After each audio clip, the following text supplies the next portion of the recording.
Hello and welcome everyone around the world to the world premiere of the Cameron Files with the one and only Grant Cameron. Tonight, Grant brings on Canadian researcher Victor Viggiani. This discussion promises to be time very well spent as always, and Victor will join the program in just moments. But first, I would really like to let everyone know how excited we all are here at KGRA to host a program exclusively for Grant, as he has always been in my probably top 5 researchers and investigators in ufology. I've known Grant for some time, and his dedication, his experience, his depth of knowledge place him well above most in ufology, and this movement desperately needs this kind. And we here at the KGRA, and to all of our awesome listeners, have the good fortune now to have him right here each week to follow Grant along in this stage of his journey in the search for the truth regarding the reality of the UFO enigma. So now it's my great honor to introduce the intrepid Grant Cameron to the KGRA light streams for the first time hosting his very own show. Grant, thank you again for joining the KGRA family right here on Tuesday night. Thank you, Race Hobbs. It's an honor, and it was a wonderful intro. I'll send you a check. And we had a good conversation back a couple months ago, and it made a lot of sense what you were saying. So I'm honored that you would give me a chance to sort of get my message out there as well. Well, I meant every word of it, and it's the sincere truth, Grant. You've been in this a long time. A long time. Yeah. And I've always, like you and Stanton Friedman and a few others, these guys that go through these archives and go through document after document after document, that to me that's like picking that shit out of pepper. It's something that I don't know anyone that wants to do that. But you guys are the kind of guys that are so passionate about what you're doing and dedicated with what you're doing, out of the money out of your own pocket to travel all the way down out of Canada and come into the States and go to all those presidential libraries and spend hours and hours and hours sifting through thousands of documents looking for that one gem that could change the course of this whole movement that we're in. You just have my utmost respect, and you've never wavered. And I really champion you as one of the first of the greats, really, to take on this consciousness thing, because it really has merit, and it has depth, and it has legitimacy, and it has to be done. That work has to be done. And, although there are a lot of great folks in the conscious movement, I really think you're one of the ones that has taken a track that is very interesting and very valid, and is always time well spent listening to what you have to say. And you've always been very deep and in the know with a lot of the most powerful players that no one knows about in the light of day. The people that avoid the media at all cost, that do have interest and experience and knowledge in the movement that no one knows about. It's an honor to have you here. Before we get to the awesome Victor and the rest of the program, let's open the airwaves and let you tell the listeners a little bit about what they can expect every Tuesday night after Martin Willis and before L.A. Marzulli. Let them all know a little bit about what the show is going to be about. Okay, Race. What I'm going to be basically following is what I'm now doing on my YouTube channel, which is Whitehouse UFO, the YouTube channel. We're going to do some disclosure, because that is, since December, the sort of the hot issue. We're going to do some updates. There's actually something happened yesterday and something happened today. So as the weeks go by, I'll do maybe a little intro and update people on what the latest is on this latest disclosure movement that's going on. Of course, we're going to do UFOs. Most of it will be UFOs, because that's the rabbit hole I got dragged into. We will do some presidents stuff, probably not at the beginning, but we're looking for some other files. We're now actually looking for Lawrence Rockefeller's files, and if we get those, we'll probably do a couple stories on that with the guy who's actually going to the library to find them. I've always said experiencers are critically important, that if you want to understand the intelligence behind the phenomena, you have to talk to the people who actually claim to be interacting with the phenomena. So I'm going to do some experiencer stuff, some of the more dramatic experiencer stories that I've run into, bring some of those people on. I'll get into some weird stuff on my YouTube channel. You'll see I have a bunch of experiencers who have been allowed to fly the ship. I'll do a lot of that because I've got 48 different witnesses there. I'm going to do the music connection. I just put out a book called Tuned In, The Paranormal World of Music. So there's actually a new project that I was talked about to do yesterday. We're going after some of the top musicians, and we hope to get some of those guys on here to talk about this bizarre connection between UFOs and very famous musicians. And of course, I'm going to do the portals and the Zendras, which is sort of the latest sort of rabbit hole I got dragged in maybe about a year ago.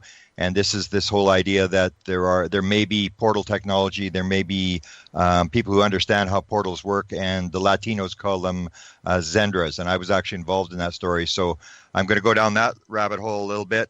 And of course, as you mentioned, I'm doing consciousness, because I say consciousness is absolutely, without a doubt, the Rosetta Stone to understand what's going on with the UFO phenomena.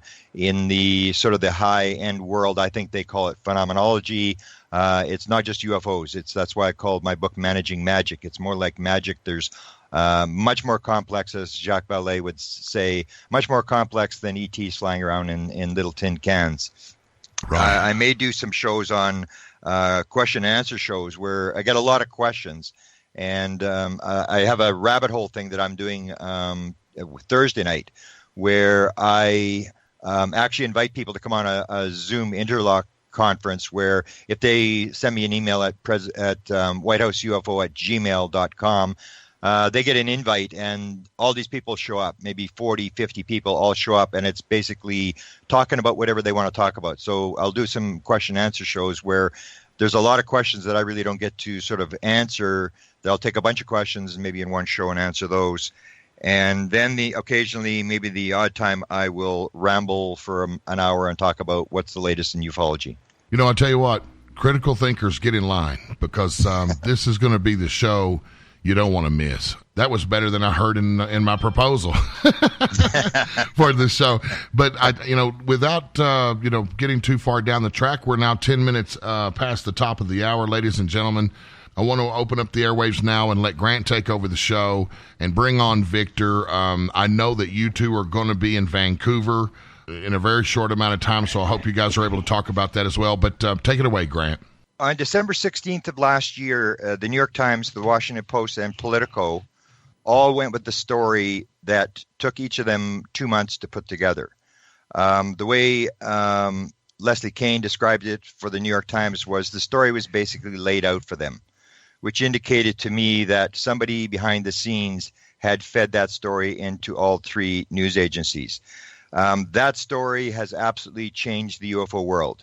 I was talking to Linda Howe just yesterday, and Linda said it's like New Year's Eve. Everything has basically changed, and I think the people at Contact in the Desert, where I was over the weekend, all sort of agree that it's a completely new world since December the 16th. And so basically we have a disclosure that's taking place. And in the United States, you have Steve Bassett, who is sort of the key UFO disclosure guy that everybody knows, the sort of lobbyist. But in Canada, we have our own sort of lobbyist, and that is my good friend Victor Viggiani.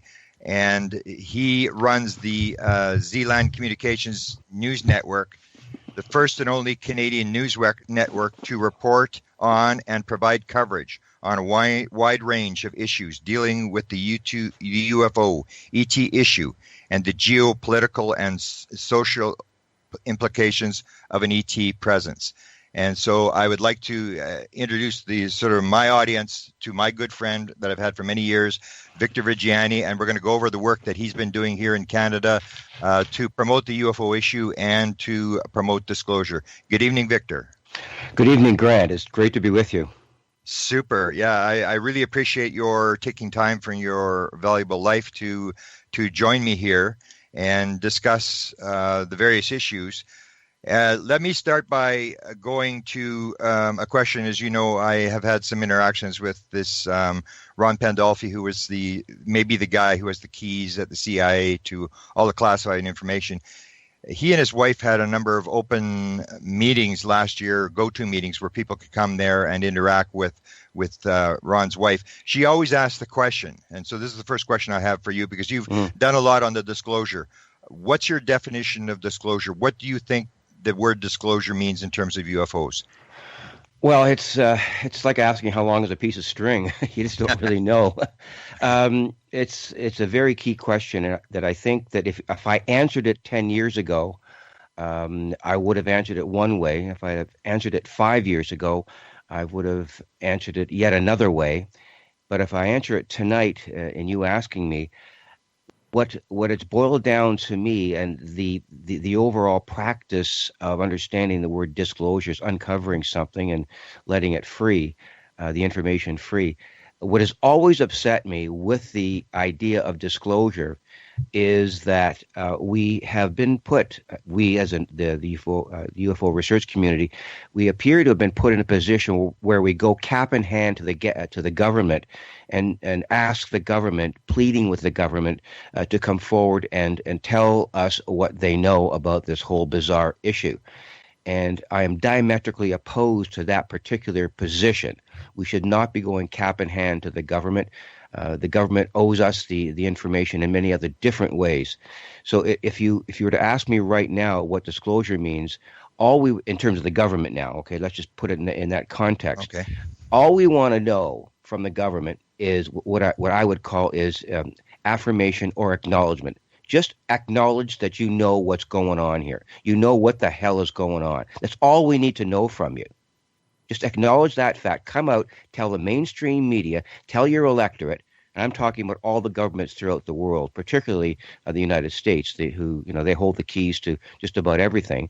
But in the sense of the G20, G8, whatever you want to define it as, just acknowledge that this phenomenon, this enigma, is real. That's all we want to know from you, and we'll take over from there. And that's the kind of journalistic approach that I would like to take about trying to understand what disclosure means. Then you're going to be rolling back all of the information that we hope to get to, that we have worked so hard for over 35 years in my case to get to. So that's the first thing that I think has to be defined within the whole context of the word disclosure. Do you think the December 16th announcements by the paper saying that the government has this ATIP program and has spent $22 million and that there is a phenomenon, do you think that that defines disclosure? Is that disclosure? Is that confirmation? How did you view the December 16th thing when it happened? Well, were you excited? It completely caught me off guard. There's absolutely no doubt about it, Grant. As I talked to Linda too about this, Linda Moulton Howe, and it is in fact New Year's Eve and even New Year's Day. It is an admission by one of the highest levels of military governance on the planet that they have been involved in investigating the whole UFO phenomenon. $22 million. Now, I guess in the context of a $600 billion defense budget, $22 million, you couldn't find it if you were actually looking for it. It's not a whole lot of money, but the fact that they actually revealed that they have been investigating these things, 2007 to 2012, and perhaps not even finished yet as far as the information that we have. Now, that kind of acknowledgement and disclosure, I would put them on the same par. It is exactly what we're looking for. But my big problem, Grant, with the whole thing is, and I realize the New York Times went after this with Leslie and interviewing. Did they not interview Luis Elizondo too? Yeah, actually, there was a bunch of them. If you look at the December 18th New York Times, there was actually a pile of people in the room. There was a contractor. And there was former and present intelligence officials, according to the December 18th article. So, yeah. Yeah, well, I guess the point I'm getting at is the revelation by the Pentagon about this in terms of what Leslie had to say about it in the New York Times and the way the New York Times handled the whole thing. I mean, what we're doing, we're dragging in senators here who advocated for the program. We're dragging in corporate elites like Bigelow into this. And he even appeared on CBS 60 Minutes.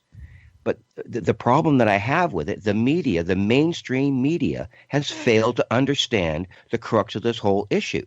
And I laud the New York Times for going after this issue. I really do. And for 60 Minutes to have someone like Robert Bigelow on there saying, this thing is real, and I don't care what people think about me. I'm just going to admit it. Now I know it. I know it's a fact. The mainstream media has taken a back seat to this whole thing. And it really concerns me that other mainstream media, not just in the United States, but in Canada too, and in France, and in Portugal, and in Spain, and in Chile, and all these other countries, do not explode with this information and making it into to the huge story that it really is, rather than having someone like Mr. Trump suck the oxygen out of the air and deflect everything that's going on in terms of the reality that we exist in. We have to confront this issue from a journalistic point of view and get it on the front page of every single mainstream newspaper on the planet and every single major radio station and news station, and be constantly talking about it. Now, we're talking about, we chatted a little bit earlier before we went on the air about Roseanne. Everyone's talking about Roseanne. It goes on and on incessantly. Yeah. What is wrong with this? What is wrong with this picture, Grant? I mean, we've got the most incredible information that's ever been released by the government, and there's not a word about it past, whatever it was, December 20th when they came out, and that's about it. The only other news station that I know of that covered it a bit more was The Current up here in CBC. Anna Maria Tremonti, who's the host of The Current, had Nick Pope and several other guests on to discuss the whole thing. After I wrote her a letter saying, Ms. Tremonti, CBC has to cover this. There's something inside this thing. I wrote her the letter the day after the announcement. And then following that, I got a call from the producer saying, listen, what do you know about this and who can we talk to? They went their own way in getting their guests. I suggested a few. They went in a different direction. But I'll tell you, it was an incredible program by the CBC. But as per the way this stuff goes, they had one show on it. And The Current is listened to by literally millions of people across Canada every single day from 8:30 to 10 o'clock. And that's from coast to coast in Canada. So there's millions of listeners, but they had one show on it, and that's it. And I have been entreating them to attempt to move this thing forward and say, this is the biggest story in history. Now, why the mainstream media is not picking it up, I have my own opinions on why they're not. But there's someone with their finger on the lid here. And it has to be a bigger story than what it really is. You and I take it for granted. This is the biggest story that we've ever encountered. But the guys that are riding the buses in the streets of Toronto and Chicago and in Philadelphia and on the subways and in the factory, they just don't have a sense of how important this issue is to every single human being on the planet. And we have to raise this issue to that level. Did you've got a communications news network? Did you send out a press release to like the Toronto Star and a bunch of other networks? Was it only the CBC that you contacted, or was they the only ones that really got back to you? So everybody else just ignored it. And what's your interpretation of why would they ignore it if the New York Times is doing it? All these good question. TVs. The only newspaper that took it up was the Toronto Star. And his name is Vinay Menon. He's an entertainment columnist, and he wrote a very good article about the entire thing, paralleling the New York Times and asking the questions. If aliens ever did invade, would anybody care? And he wrote an inspiring article on it. And I congratulated him. I thanked him. I wrote him back and said, listen, you've got to continue this kind of thing. This kind of a story is something that could increase the sale of the New York of the Toronto Star and boost their ratings and advertisement. But they just do not want to listen to the fact that this thing has to rise to the surface as the biggest story. And I just don't think the normal journalist and even the people in the upstairs rooms, the CEOs and the ownership of the CBC and the Toronto Star, really understand how really big this issue is. And in my mind, the way it happens in my mind, Grant, if you ever seen the movie All the President's Men, you've seen that, yeah. And you see Katharine Graham and Ben Bradley sitting in his office or her office, literally wringing their hands, saying, "Should we do this, or should we not do this?" and let out the whole information about John Dean and the whole thing. And they really kind of they wrestled with coming forward. This could be the worst thing we ever do, or it could be the best thing we ever do. And they made the decision to make that issue, the whole Watergate issue, rise above every single thing that happened in the newspaper industry for how many weeks and months after that. This is exactly the same thing, and I call upon the name of Stanton Friedman once again, as already been mentioned on the show. This is a cosmic Watergate, and for some reason, it's not rising to the level of sophistication to the regular, normal radio listener, the people that watch the TV and that reads the newspapers. For some reason, and I can't quite put my finger on it, whether you call it suppression, control, I don't know what it is. But it's just not rising to the surface. Now, that brings me to the Canadian media, which we can talk about in a minute, because I don't think the Canadian media is nearly as controlled in an overt way as the American media is. So we have an opportunity up here in Canada to make this issue rise to the surface, and that's why I'm working so hard with the CBC and the Toronto Star, because they are by far and away the most listened to and read media up here in Canada.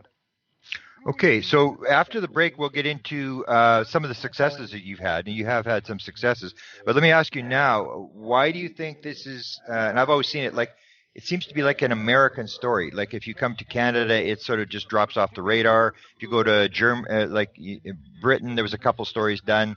But it seems like whether it's government talking or news media, this seems to be a story that it seems to be like a total American story. Yeah, and I think it's almost like a case of abduction, a normal abduction, not an alien abduction. When you abduct something, you take it and you put it somewhere so that it will not see the light of day. Okay, and the American media and its government have done exactly with this issue. They've abducted this issue and put it in a corner. Put it behind a wall of secrecy so nobody can get at it. And what I think we're seeing now, because of the Pentagon release, is that we've got a situation where the Pentagon is wanting to come out, and the government, for some reason, and the media don't want it to happen. And I think that's the whole angst with this situation. The American media and government have controlled this issue so tightly and orchestrated for so long, it's very difficult for places like Canada or France or Great Britain to wrestle it out of the hands of the monolith in terms of American government and American media. And that's a very difficult problem. And that's what I'm trying to do. I am trying to get the Canadian government and the Canadian media to wrestle this issue from the hands of the American media and the American government, and let's take it over up here. And let's have our government and our media come forward and be a world leader in terms of exposing and acknowledging what's going on. Okay, last question before the break. How many news releases do you send out? Like, what kind of range do you have in terms of trying to contact these media? Well, generally speaking, I would do two things on my website, on the ZlandCommunications News Network website. When an issue like the Pentagon issue would come up, I would develop a press release, post it on my website, and then get that URL and even part of the news release, and then send it out to approximately 1,200 news outlets up here in Canada. Wow! Every single time. And you know what happens with these kinds of things. You broadcast it out there, and you get one or two returns, the odd radio interview from small towns like Hamilton, Ontario, but nobody picks it up. They just don't think it's really. But I got to keep on doing it. There's no way that I can stop. Yeah. And then I'll take on issues individually too. When you as Grant Cameron come up with something, I will generally spread that news too. Okay, thanks. And after the break, we'll get to one of your highlight things that did work a couple years ago in Toronto. We'll talk about that. So I'll send it back to Race, and we'll take a break. Thank you, Grant. Ladies and gentlemen, you're listening to The Cameron Files. Tonight is the KGRA world premiere. We're so honored to have Grant here and the KGRA family. We hope you're enjoying the program. Our special guest, Victor Viggiani, will return with Grant right after these messages. Don't go anywhere.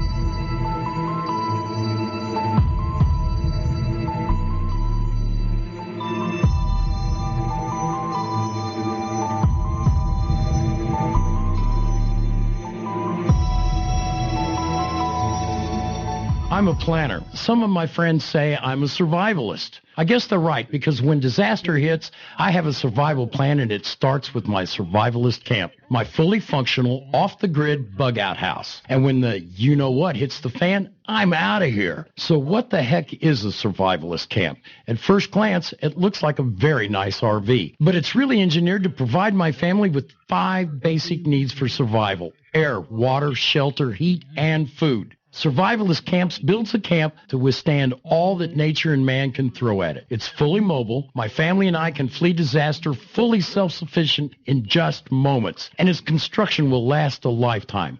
Look, if you're a planner, you need to check out survivalistcamps.com. They're like you and me. They believe a good plan is the best way to meet a disaster. Survivalistcamps.com. Be ready to be impressed. That's survivalistcamps.com. Get prepared at survivalistcamps.com. I want you to meet the owner of Life-Changing Tea, Ronnie McMullen, because this will change your life. It's so good for you. And I love the fact that Ronnie McMullen is a former talk show host who knows talk radio. This is a guy who knows great health and came up with this amazing product called Get the Tea. I'm going to tell you all about it. Ronnie, welcome to the Mike Gallagher Show. How are you? I'm doing good. How you doing, Mike? I'm great. I got to hear how you went from talk radio to the CEO of Get the Tea. It's a weird story. I'll make it quick. I got sick. And so as soon as I got sick, I looked for natural remedies, and next thing you know, I was in there getting stuff together and putting things together, learning about what makes you better and what doesn't, and the rest is history. That was 11, 12 years ago. People they're waking up, they're saying, you know what, we don't want the GMOs anymore, we don't want the garbage, pesticides, herbicides, so we want to get cleansed, and that's exactly what Life Change Tea does. To order, go to getthetea.com. Not available in stores. Go to getthetea.com. That's getthetea.com. I'm getting older and noticing that my body just doesn't work as well as it used to. So I like to keep fit as possible by hitting the gym a few times a week. Recently, I started having a nagging bicep pain, and it got so bad I couldn't even lift the weights. When I was complaining about it to a friend, he told me about Angioprim. He said chelation helps remove toxins, heavy metals, and cholesterol in veins and arteries that may cause blockages. You know, after just 1 week of taking Angioprim, the pain was gone, and now I'm back in the gym full strength. Scientific research proves the active ingredient in Angioprim has superior oral chelation action that helps promote cardiovascular health. So to learn more, go to angioprim.com. That's ANGIOPRIM.com, or talk to a trained consultant. Call Angioprim toll free at 877-882-7221. You'll feel better with more energy. Call 877-882-7221 or go to the website angioprim.com.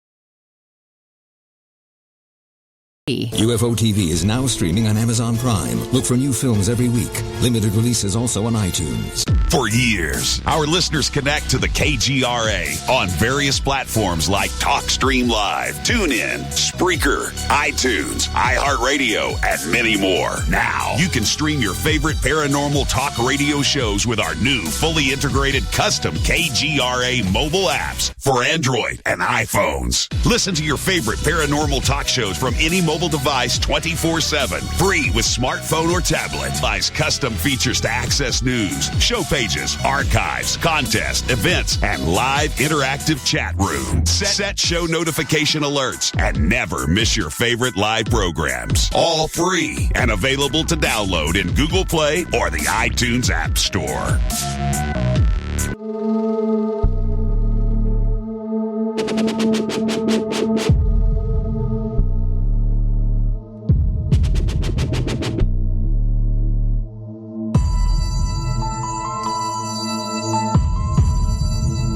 Welcome back, ladies and gentlemen, to the KGRA's exclusive presentation of the Cameron Files. Right here on Tuesday nights, every Tuesday night at 8 p.m. Eastern Time. And tonight, Grant is hosting Victor Viggiani. Grant, I'm going to hand it back to you. Take it away, my friend. Thank you, Race, and welcome back, Victor. what I'd like to do to start is I'd like to promote. You and I are doing 2 events this month here in Canada, and so maybe we can go through these 2 events, and then I'm going to get to an event that you pulled off a couple of years ago, which was absolutely brilliant, and we'll get into Paul Hellyer, and that will kill the rest of the show. So you and I are both doing a conference in Toronto, your hometown, the Alien Cosmic Expo, which has become a massive sort of conference. There was no conferences in Canada for many years. Right. And then a couple of years ago it started, and now it's like a massive thing. They had to actually move it a couple of times. And so we're going to be there at the Alien Cosmic Expo on the 22nd, 23rd, 24th. And then we're going to be in Vancouver. In Vancouver, for all Americans who are listening or people around the world, I live in Winnipeg, Manitoba, Canada. It's a place where not even people in Canada want to visit. But Vancouver they call it God's country. It's one of the most beautiful places in the world. And on June the 30th of this month at the Sheraton Vancouver Guildford Hotel, there's going to be the architects of the new Paradigm Conference. This is the first time this conference has been run. It'll be run in Vancouver. So maybe you can talk, Victor, about what you're going to do, because you do at these conferences these disclosure things where you try to bring in media. Can you talk about what you're planning to do for these 2 conferences? Well, the first one here up in Canada, in Toronto, MUFON is actually sponsoring this event this year, and we're holding it at the Airport Marriott Hotel in Toronto, in the airport strip, sort of in a very busy and hot spot here in Toronto. And it's just a great conference. Last year's conference, I think we pierced the 500 mark, and which is a great thing for the organizers. And this year we're doing it in the same place, and we're having, I believe, the number of speakers we're up to now is, I think it was 18. And I'm emceeing the event. You're going to be speaking at it, and I will also be doing a presentation too. And I guess what we're attempting to do, it folds hand in hand into the ACE conference does, the Alien Cosmic Expo, into the whole disclosure movement. And what I have always done here in Canada is attempt to engage people, engage groups. This whole thing, this massive issue that we're involved in, cannot be considered a one-man show.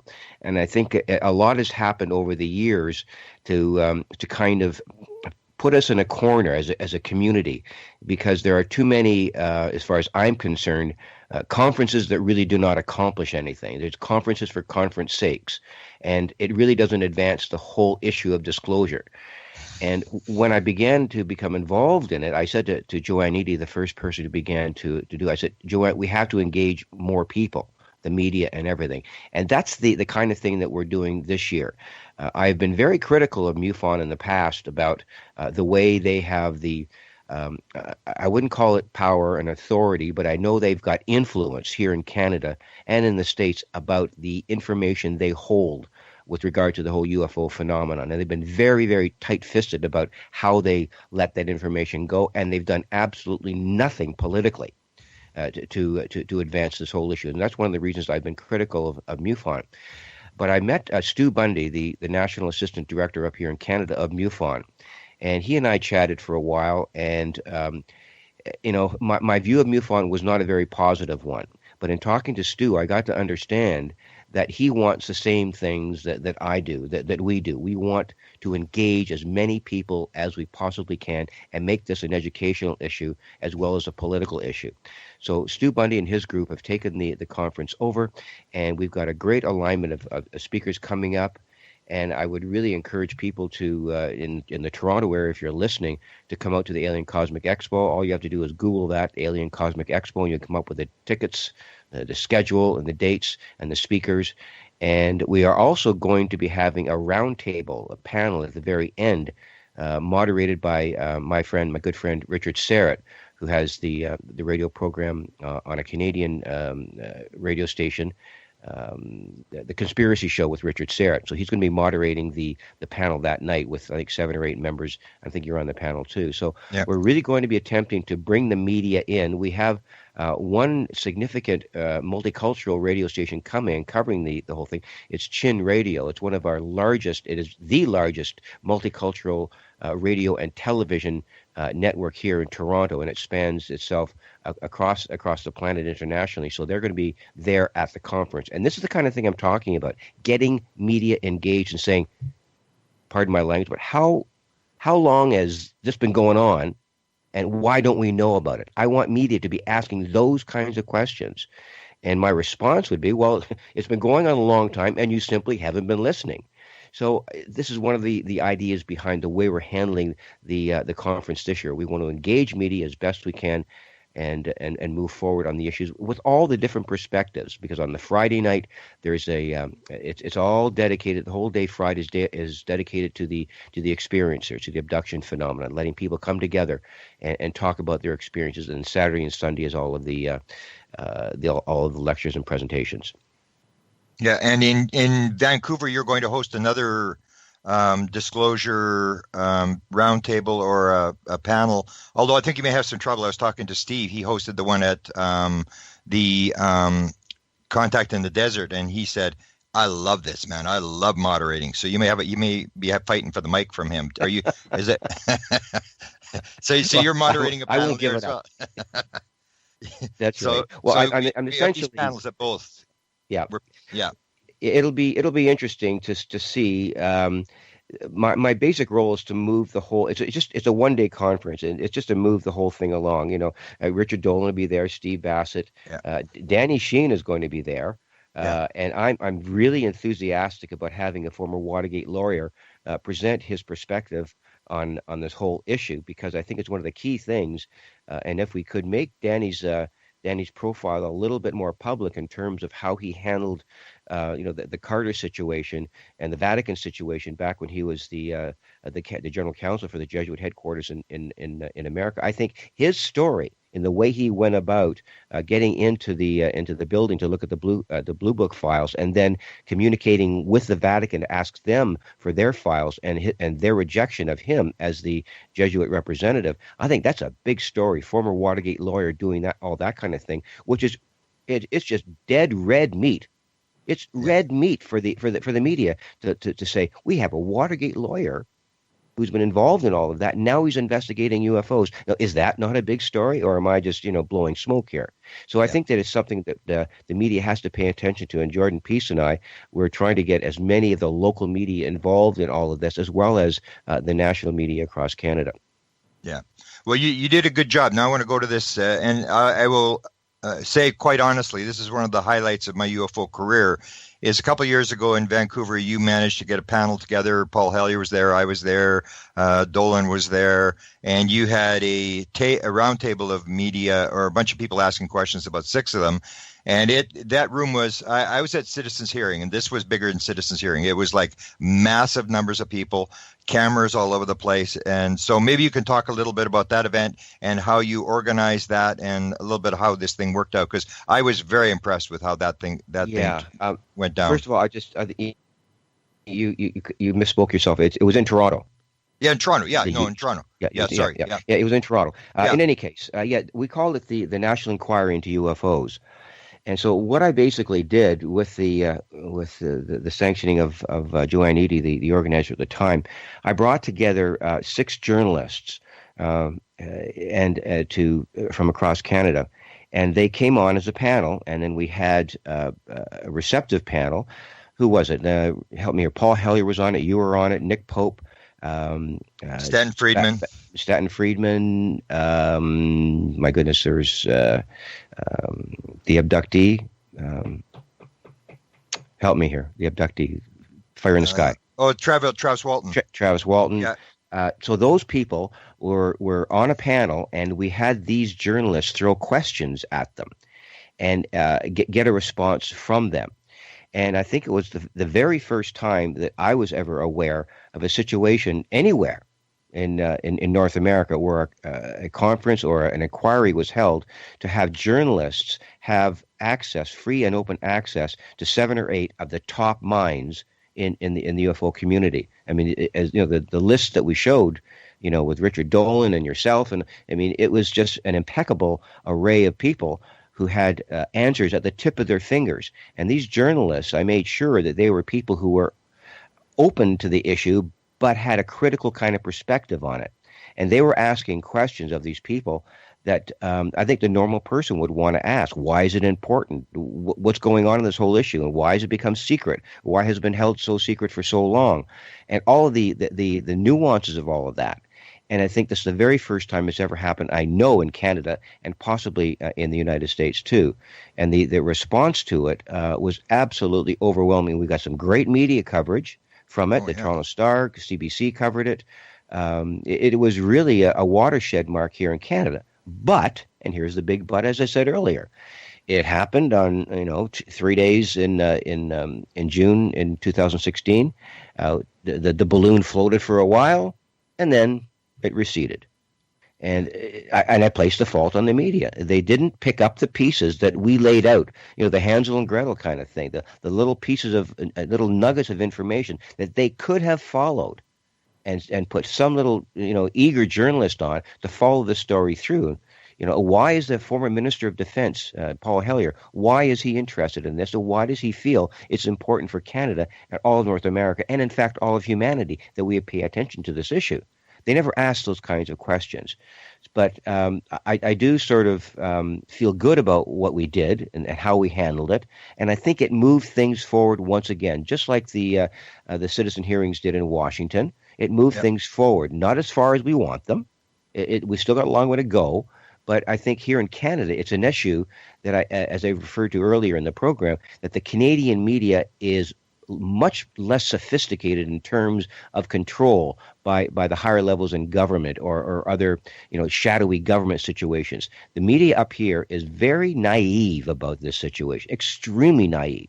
And if you listen to the questions that Anna Maria Tremonti asked on the CBC program, the current of the guests that he had that she had on with Nick Pope and the other people the level of acuity of the questioning, and Anna Maria is a brilliant investigative journalist, but she just did not have the pointed kinds of attack that needed to be made in terms of, like I said earlier, my goodness, we're being visited by off-world civilizations. Why haven't we known about this before? And what's going on? Does our government know about it?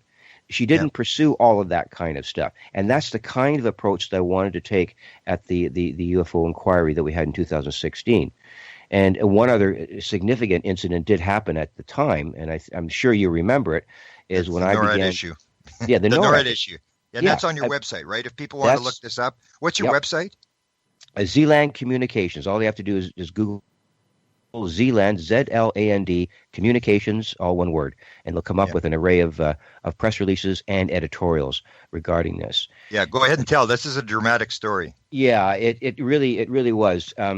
It began when I asked for some Freedom of Information Act information, which you're well aware of, on how many jets or how often have jets been scrambled to intercept or to chase UFOs. And I asked this of the Ministry of Defense twice. The first time my questioning was not specific enough, so I had to re-ask the question in a more specific way, as you're probably well aware. I really didn't have the language down pat. But I got back 117 pages of information on UFOs, generally speaking, UFO reports, air traffic control reports that mentioned the word or saw the word UFOs in it. But there was one 6-page air traffic control report out of Comox Air Force Base in 2001, where 2 CF-18 jets were scrambled to chase 3 UFOs at 35,000 feet. These things were caught on radar. And the jets were scrambled, and they moved right across Canadian airspace. A medical evacuation jet, an LR-35, also saw these things. The LR-35 was out of Anchorage, Alaska, and they also visually saw these 3 UFOs. And the Canadian CF-18 jets, the NORAD jets, came up on these things, and it mentions a line in the air traffic control report where it says 90 seconds to target. And then it comes up, the next line, contact made at 35,000 feet. And then the next 2 lines are redacted. Wow. So they actually made contact. Now, whether it was gun camera that they had, I don't know. We don't have an answer to that question. But they did, in fact, it says in the air traffic control report, contact made. Now, they don't use the word UFO. They use TOIs, tracks of interest, or unknown tracks, or unknowns. Those are the kind of that's the kind of verbiage that they use. So I made another request to try to clarify this, and I got a letter back from the NORAD commander in Colorado, and he indicated that they were not allowed to give out this information because it was, according to the, against national security. And then they went on to say that anyone in possession of this information or distributes the information is, in fact, in sort of opposition to the National Security Act and Espionage Act of the United States. Now, what I had done, I had all of that information on tracks of interest. I used those words, unknown tracks, and I had distributed at least a year and a half before I got that letter. So I was distributing this to media all over the world, on my website, to people talking about it at conferences, and then I get a letter from the NORAD commander saying anyone who distributes this information is in violation of the Espionage Act. So I made this statement at the National Inquiry UFO. I said, go ahead, come on, charge me. I dare you. I dare the United States government to charge me on the basis of this information. Now, I haven't heard anything yet. My lawyer knows about it, but I just wonder how pointed that particular veiled threat was. And that's the extent that we need to go to in order to make this balloon rise above the surface, rise above the horizon, so people take notice of what's going on. And that's the kind of approach that I would like to take journalistically and politically. Yeah, but you forgot one part of the story, that 400 to 500 people stood standing ovation when you made that demand in front of the camera. Yes. It was a dramatic moment, let me tell you. I didn't want to pat myself on the back too hard, but when that applause happened, Grant, it felt like, you know what, the past 35 years has been worth it. Yeah. It really kind of rung my bell, and it really kind of affirmed what's going on. And, it was worthwhile, and I think it's still going to be having an effect on our movement forward, because I'm not done with this yet. I'm not done with it because we're moving forward with challenging the Minister of Defense here in Canada, Harjit Sajjan, and also the Prime Minister. We have sent letters to them both, inviting them to the ACE conference. I got a letter from the Minister of Defense saying that he can't make it, but I also, in that letter, challenged them to answer the questions that I put forward to them, but neither one of them had taken any time to answer any of the questions that I put forward on that. Now, that letter, if anyone wants to see it, they can go to the MUFON Canada site, MUFON Canada, and then go to the CRCU, Canadian Research Council on UFOs.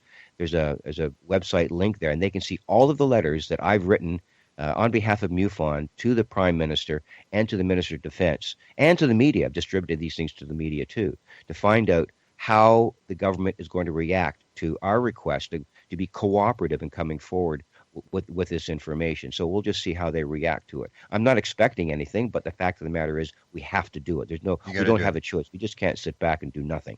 Good for you. The other thing that happened at that big event there, besides your demand to be arrested, is Paul Hellyer told that story about the fact that he had gotten a deathbed confession from the head of emergency management in Canada, that he'd been taken to the CIA and he'd been sworn to secrecy, and he'd actually been to Area 51, and that the whole story was true. So what I want to bring up now is, correct me if I'm wrong, if it were not for you, Paul Hellyer would not be around in terms of being on the UFO scene. So to explain how this all took place. Oh, yes, it's a wonderful story, actually. At the time when this happened, in 2005, a good friend of mine and I were planning a symposium here in Toronto at the University of Toronto Convocation Hall. And it's a massive venue. It's an old, very hallowed halls of University of Toronto. It seats about 450 people, 500. It's almost like the Massey Hall here in Toronto. It's a massive venue.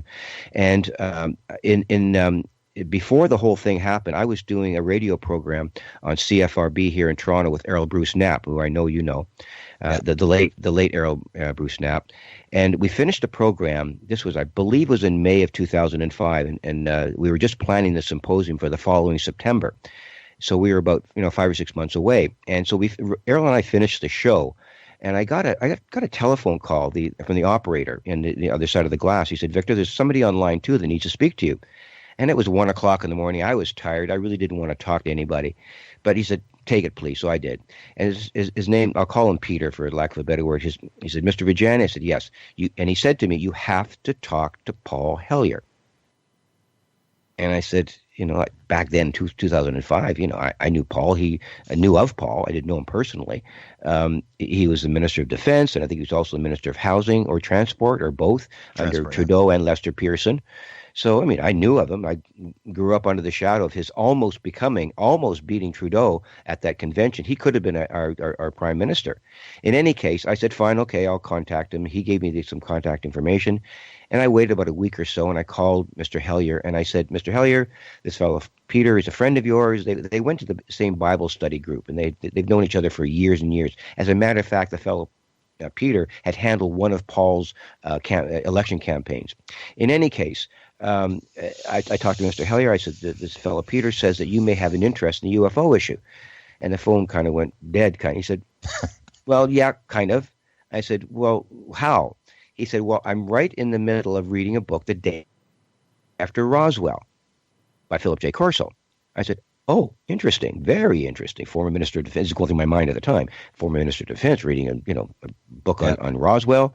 And I said, well, that's incredible that you're interested in this. And I'm saying, well, would you like to be, and I just blurted it out, Grant, I just did, would you like to be our keynote speaker at the symposium coming up in September? And he said, oh, absolutely not. I could never do that. I said, okay, fine. That's your answer. I said, have you finished reading the book? He said, no, I'm about 3/4 of the way through. I said, well, I'll give you another couple of weeks. You finish the book, and do I have your permission to call you back? He said, sure, fine. So I waited a week and a half or 2 weeks, and I called him, and I said, Mr. Hellyer, did you finish reading the book? And he was just astounded by what was in there. And he's gotten some other information, too. And from his nephew had said, well, you finished reading this book. What you need to do is call the general, and use the word in the United States, a general of some kind that would retired. So Paul did call this general twice, apparently. And Paul asked this general, he said, what about this book the day after Roswell?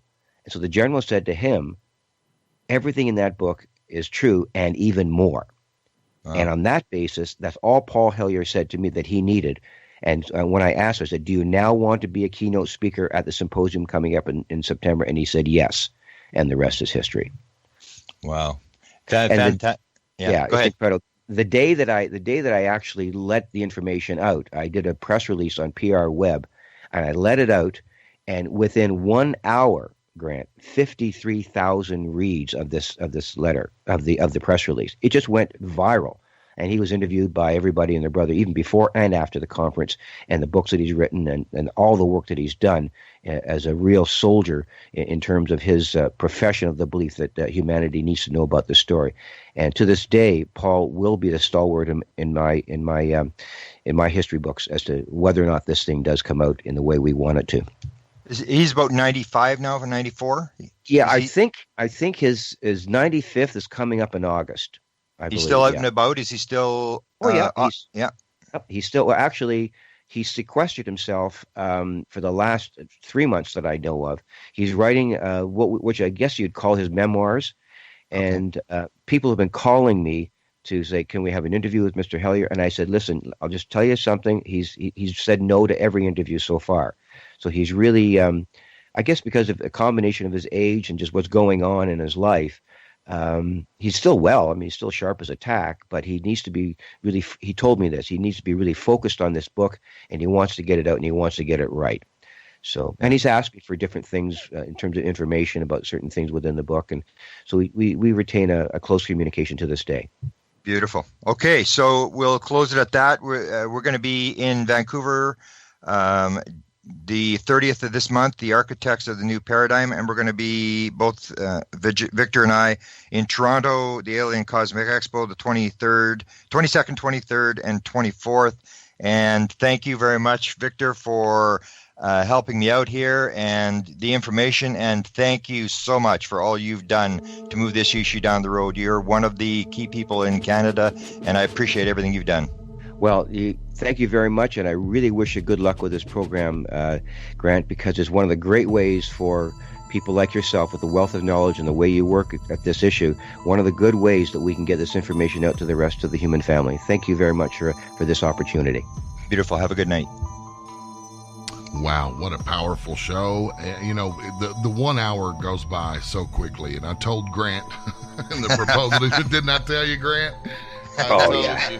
When Richard and I do the show on Sunday nights, we do 2 hours. We start at 11 and finish at 1, and you blink, and then it's over. It's over. It's just amazing how it goes. It is. Victor, thank you so much for taking the time out of your busy schedule. Oh, you're most welcome. It was an absolute pleasure. The KGRA is here at your disposal at any time we can get the word out, and thank you for keeping us in your email chain. We really appreciate it. Okie doke. All right, Grant, thank you again so much for doing this program every Tuesday night, ladies and gentlemen, 8 o'clock. I'm a little bit rusty. You'll have to forgive me. I've been off work for 6 weeks, so Tonight has been my glorious kind of return, and I haven't done the greatest job. But we'll get all the burrs rubbed off here, and we'll get it nice and refined down, ladies and gentlemen. Don't go anywhere. L.A. Marzulli is on deck, and we'll be back next Tuesday night at 8 p.m. with the Cameron Files.